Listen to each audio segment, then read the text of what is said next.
It was a quiet Thursday night, the kind that always made me uneasy.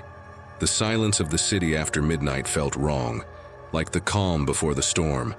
Something about it set my nerves on edge, even after years as a paramedic. At 2:34 a.m., the radio crackled. Unit 57. Respond to a 10 to 96 possible mental health crisis at the old Carter Hill apartment complex. I sighed, exchanging a glance with my partner, Eric. Carter Hill? That place is practically falling apart. Eric muttered as he started the engine. Yeah, why would anyone even still live there? When we pulled up, the building looked worse than I remembered. Windows either boarded up or shattered, the facade crumbling like something from a ghost story. The dispatcher mentioned a woman, mid-30s, found screaming in the hallway by a neighbor. But as we stepped out of the ambulance, the complex was silent. The smell hit us as soon as we entered, mildew mixed with the metallic tang of rust. Our flashlights illuminated peeling wallpaper and exposed wiring as we climbed the stairs to the third floor. "Hello, EMS," I called out, my voice echoing in the emptiness. No response. When we reached apartment 306, the door was ajar, swaying slightly in the drafty hallway. Inside, the flashlight beams revealed an empty unit littered with broken furniture and trash. No sign of the woman. "She must have left," Eric said, checking his watch. I frowned. Dispatch said she was screaming. Someone would have heard her leave. That's when we heard it. A faint sobbing from deeper in the apartment. "Hello?" I called again, trying to keep my voice steady. "Ma'am, we're here to help. Can you come out so we can check on you?" The sobbing stopped. From the bathroom's shadows, a figure emerged. A woman with tangled hair wearing a hospital gown shuffled toward us. Her head tilted unnaturally to the side, and her bare feet scraped against the wooden floor. "Ma'am," I began cautiously, stepping forward. "Are you hurt? We're paramedics." She didn't answer. Her wide, sunken eyes stared past us like we weren't even there. "She's in shock," Eric whispered, pulling a blanket from his bag. "Can you tell us your name?" I asked softly. "Did you call 911? She tilted her head further, her lips curling into an unnaturally wide grin. She whispered something too faint for me to hear. "What was that?" I asked, leaning closer. Her voice shifted into a deep guttural rasp. "You shouldn't be here." Before I could react, she let out a scream, sharp and piercing like it came from deep within her soul. The sound filled the entire building, echoing endlessly. Then, without warning, she turned and bolted into the hallway, disappearing into the darkness. "Wait!" I shouted, taking off after her. Eric cursed under his breath and followed. She moved with an unnatural speed, darting around corners before I could catch her. My flashlight flickered as I ran, my breathing heavy in the oppressive silence. "Stop!" I yelled, my voice trembling as it echoed through the empty hallways. At the end of the corridor, a door to the stairwell stood open, swaying slightly. I pushed through it, the metal door slamming behind me. The stairwell was freezing, the kind of cold that burned with every breath. I could barely hear her footsteps now, but I kept descending. "Jamie," Eric's voice called from above, distant and muffled. I froze, shining my flashlight back up the stairs. Eric wasn't there. "Eric," I called, my voice shaking. No answer. Instead, from below, I heard her again. Soft laughter echoing through the stairwell. The laughter led me to the basement, my legs shaking with every step. The air down there was suffocating, thick with dampness and rot. My flashlight caught movement in the far corner. She was there, standing motionless, facing the wall. "Ma'am," I said, my voice cracking, "please let me help you." She turned slowly, but her face was wrong. Her eyes were black, empty voids, and her mouth stretched into a grotesque, impossible grin. Behind me, the door slammed shut, the sound echoing like a gunshot. My flashlight flickered and died, plunging me into total darkness. Laughter surrounded me, growing louder and more distorted, overlapping with whispers, men, women, children, all murmuring my name. My hands fumbled for the radio. "Eric, dispatch, someone please." The whispers turned into screams. I closed my eyes, clutching the flashlight like a lifeline as the noise swirled around me. Then suddenly, it stopped. When the lights flickered back on, I was alone. The woman was gone. Hours later, the police found me sitting on the basement floor, trembling and unable to speak. I couldn't explain what happened or where Eric had gone. The Carter Hill apartments were searched from top to bottom. They found no sign of the woman, no trace of Eric. He was declared missing. I never worked another shift as a paramedic. No matter how hard I try, I can't forget the whispers or the feeling that something followed me out of that building. And sometimes, when it's quiet, too quiet, I swear I hear footsteps just behind me. I was young when life almost slipped away from me. A brutal car accident, shattered glass, twisted metal, and then absolute silence. Later, I learned I had died. Only for 3 minutes, but I was gone. Cardiac arrest, the doctor said. "It's a miracle you're here," the nurse smiled as she adjusted the wires of the heart monitor. But something had changed. Something within me hadn't come back. The first sign came a few nights after I was discharged. It was late, and I was lying on my couch when I heard footsteps echoing upstairs. I froze. I lived alone. Heart pounding, I crept up the stairs, gripping a flashlight like my life depended on it. But nothing was there, only the quiet creak of the old floorboards. Maybe it was the plumbing, I told myself, or the neighbors. But the footsteps didn't stop. They started following me, first faintly, then growing more distinct. On the stairs, down the hallway, always just behind me. 3 nights later, while I was taking a shower, I heard it for the first time, a whisper. Soft and muffled, drifting through the steam. "David." I froze, ripping open the shower door, eyes wide, water dripping from my face. Nothing. Just my foggy reflection in the mirror, staring back at me. The weeks that followed were a quiet, relentless nightmare. The whispers became clearer. Sometimes it was a distant scream calling my name. Other times it was a raspy, guttural murmur, far too close for comfort. One night, I woke up with the overwhelming sensation that someone was in my room. My eyes darted to the far corner, where the shadows seemed thicker, darker than they should have been. I stared at the spot, my breath caught in my chest, and then it moved. "Who's there?" I yelled, my voice cracking with panic. Silence answered me, but I knew I wasn't alone. The first time I saw her was at the supermarket. I was walking through the aisles when I spotted a woman staring at me.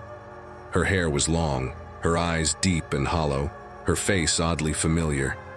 I blinked, and she was gone. At the checkout, as I swiped my card, I heard it again. "David." It was my name, whispered in my own voice, but no one else seemed to hear it. I stopped leaving my apartment after that. The world outside felt too dangerous, filled with flickering shadows and faces that disappeared the moment I tried to focus on them.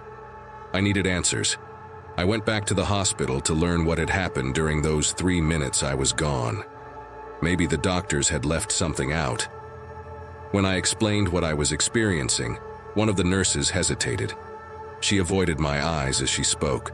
Some people who experience near-death situations, they report strange things, but it usually goes away. "It's not going away," I snapped, gripping my head. "It's getting worse." She sighed, glancing at the floor before speaking again. "During your resuscitation, there were complications. You were unstable for a long time. Some people believe that when you're between life and death, you can bring something back." I left the hospital feeling more lost than ever. I had brought something back, but what was it? That night, the whispers became unbearable. They were everywhere. In the walls, under the floorboards, inside my own head. They called my name, laughed, screamed. The shadows no longer stayed in the corners. They moved freely through my home. I tried to block them out, covered my ears, shut my eyes. Nothing worked. And then she was there, the woman from the supermarket, standing in my bedroom doorway. "You brought this with you," she said, her voice echoing like thunder in an empty canyon. "What? What did I bring?" I shouted, backing away. She stepped closer, her face pale and emotionless. "Us. You saw us. You heard us. Now, there's no escape." The lights in my house flickered violently. The voices exploded into a deafening cacophony, and then, silence. I woke up on the living room floor. The clock read 3 a.m. I was alone, but I knew it wouldn't last. I've moved 3 times since then, but they always find me. The whispers, the footsteps, the faces, they never leave. I've started recording my nights, hoping to prove I'm not insane. What I've captured terrifies me. Faint whispers, soft footsteps, and one night a blood-curdling scream that chilled me to my core. I've learned to live with them. But deep down, I know they won't be satisfied forever. The morgue at St. Francis was cold and sterile, a labyrinth of steel drawers and flickering fluorescent lights.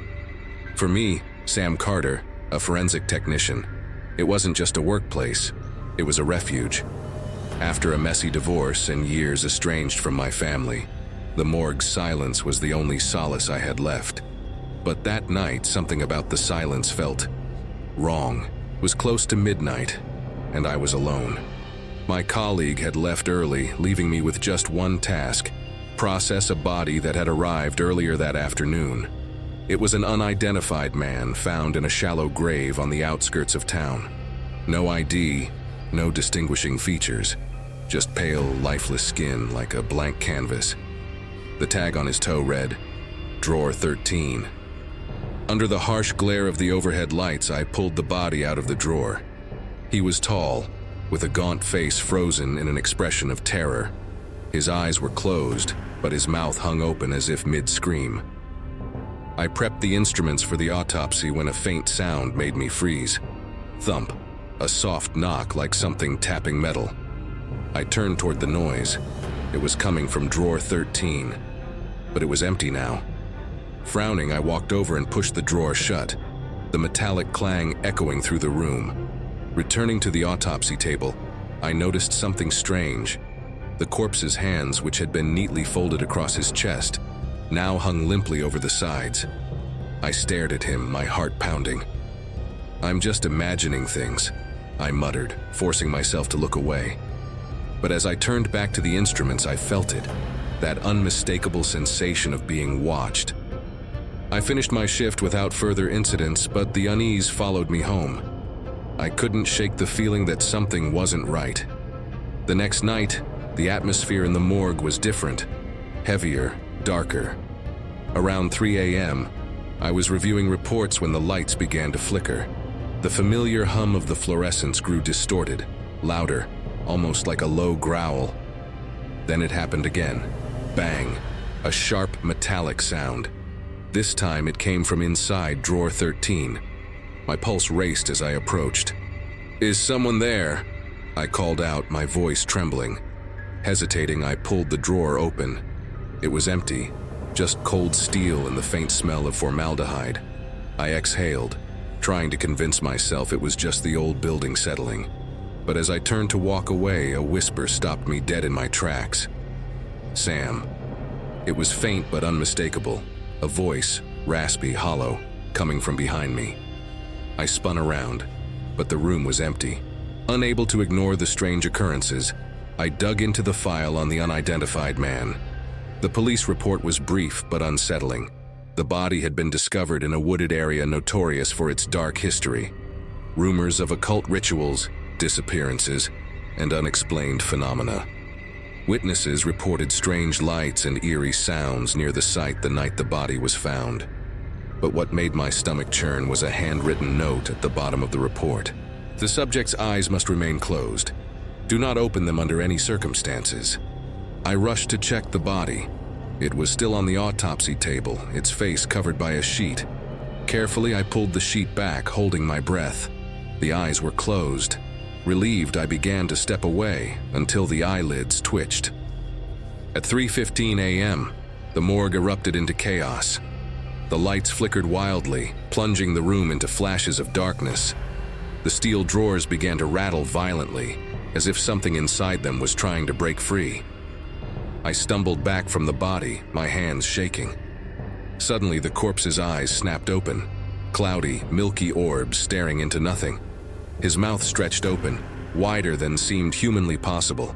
and an inhuman guttural scream tore through the air. "Get out!" I yelled, though I didn't know who or what I was shouting at. Grabbing a scalpel, my only weapon, I held it out in front of me. The drawers continued to slam open and shut, their metallic clangs echoing like a symphony of madness. The corpse sat up, its head tilting unnaturally to the side. "Why did you look?" it whispered, its voice layered with a chorus of murmurs. I turned and ran, the sound of banging drawers and whispered voices chasing me down the hallway. I didn't stop until I was outside, gasping for air under the pale glow of the streetlights. I quit the next morning. My supervisor dismissed my story as stress or exhaustion, but I knew what I had seen, what I had heard. To this day, no one talks about Drawer 13, but staff occasionally report strange occurrences, flickering lights, faint whispers in the silence of the night, and the unsettling feeling that they're being watched. Hospitals never sleep. The constant hum of fluorescent lights, the rhythmic beeping of monitors, and the faint echoes of nurses' voices in the hallways, those sounds are part of the night shift. I've worked plenty of those shifts, but there's one I'll never forget. It happened when I was still new to St. Mary's Hospital, recently assigned to the East Wing, a section of the hospital that's mostly abandoned. People had all kinds of theories about why it was closed off. Budget cuts, they said. But others whispered darker stories I didn't pay much attention to. I wasn't the superstitious type. That night, my assignment seemed simple. Check on the lone patient in room 204, a John Doe. According to his file, he'd been found unconscious outside a cemetery 2 nights ago. No ID, no family, nothing. Physically, he was fine. No injuries, no medical explanation for his unresponsiveness. Yet he remained in some kind of coma, almost like he was stuck between being awake and asleep. At 2 a.m., I headed to room 204 for my first check-in. The hallway was colder than the rest of the hospital, a biting chill that made the hairs on my arms stand up. When I entered, I found him lying perfectly still. His face looked pale under the harsh light, but the monitors confirmed his vitals were steady. As I adjusted the IV, I heard it, a faint whisper. "Help me." I froze. The voice was weak, barely audible, but I swear I heard it. My heart pounded as I turned to him. His eyes were shut, his body motionless. "Mr. Doe," I whispered, but there was no response. I tried to convince myself I imagined it. It was late, and exhaustion can play tricks on the mind. I shook it off and left the room, but the unease stayed with me. An hour later at 3 a.m., I heard a soft thud echo down the hallway. It came from room 204. Grabbing my flashlight, I rushed back. Inside, the chair beside his bed was knocked over, lying several feet from where it should have been. The patient, though, hadn't moved. He was still in the same position, as still as ever. I set the chair upright and checked the monitors again. Everything seemed normal. But as I turned to leave, that creeping sensation of being watched made me stop. Slowly, I turned back toward the bed. His eyes were open. I gasped, stumbling back. "Mr. Doe," I whispered. But his gaze wasn't normal. His eyes were wide, bloodshot, and filled with something I can only describe as pure terror. He wasn't looking at me. It felt like he was seeing something I couldn't. And then, just like that, his eyes shut again. The monitors beeped steadily as though nothing had happened. Shaken, I went to his file again, hoping to find some explanation. There was a note I hadn't noticed before. The paramedics had written it down. Patient found clutching a rosary, repeating the words, "Not the eyes. Don't look into the eyes." A chill ran through me. I knew I wasn't supposed to, but I decided to dig through the hospital's archives. What I found made my stomach drop. 10 years ago, a woman named Margaret Hayes had been admitted to room 204 after a failed suicide attempt. She'd claimed to see something, a shadowy figure watching her every night. The nurses dismissed it as hallucinations, side effects of her medication. But on her 3rd night, she was found dead. Her face was frozen in a scream, her eyes wide open. No official cause of death was ever determined. There were other reports too. Whispers, shadows moving where they shouldn't, patients complaining about a suffocating dread. Eventually, the wing was shut down, leaving room 204 vacant. Until now. At 3:15 a.m., I returned to the room, determined to finish my rounds despite my fear. The air inside felt heavier, suffocating. My hands trembled as I pushed open the door. He was sitting up, my breath caught in my throat as I forced myself to approach him. "Mr. Doe," I said, my voice barely audible. He turned his head slowly toward me, and for the first time I saw his face clearly. His eyes weren't normal. They were hollow, black as voids, like they absorbed the light around them. A grin spread across his face, too wide, too unnatural. "Why did you come back?" he rasped. But the voice wasn't entirely his. Before I could react, the lights flickered violently. The room plunged into darkness. My flashlight hit the floor, its beam bouncing wildly as I scrambled to pick it up. And then I heard it. A guttural growl. Something heavy slammed against the walls. When the lights came back on, the room was empty. The bed, the monitors, the patient, everything was gone. All that was left was the overturned chair and a faint whisper that echoed through the stillness. "Don't look into the eyes." I never went back to St. Mary's. The official report said the patient had been transferred, but the staff knew better. A week later, the East Wing was sealed off completely, and room 204 was never mentioned again. But sometimes, late at night, I think about that room, and I wonder, what happens when you look into the eyes of something you weren't meant to see?